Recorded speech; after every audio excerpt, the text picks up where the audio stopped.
अस्सलामुअलैकुम, मेरा नाम है चौधरी उमैर।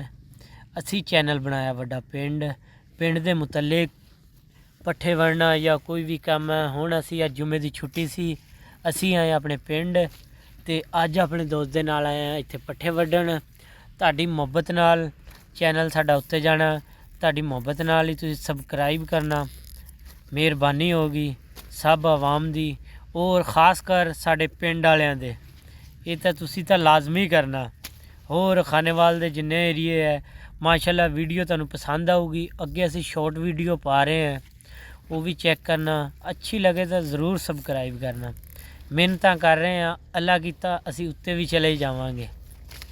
और तुहाडी मुहब्बत नाल ही यही है, सारा कुछ है, बुलंदियाँ हैं। तो आ चौधरी साडे अफजल साहब हैं, ये मेरा समझो कैमरामैन भी है, सारा कुछ है, दोस्त भी है, सारा कुछ है। इधर अफजल साहब एक बारी हेलो कर दो इन्होंने, सबसक्राइब का भी कह दो। सबसक्राइब करो, लाइक करो एंड शेयर करो जी। हाँ जी, मेहरबानी होगी भाई ताड़ी। बकाया शॉर्ट वीडियो असी बनाइया, एडिटिंग करांगे 8 दिनों च रोज़ की एक अद्धी तो पाया करांगे। तो बकाया वड्डी वीडियो भी शुरू करते हैं, हजे असी ऐस्ता ऐस्ता करांगे। बकाया मोबाइल ले आए हैं तो बकाया एक मोबाइल होर आ गया है। बकाया ऐसा ऐसा समान भी पूरा करांगे, ताड़ी मुहब्बत नाल ही है। और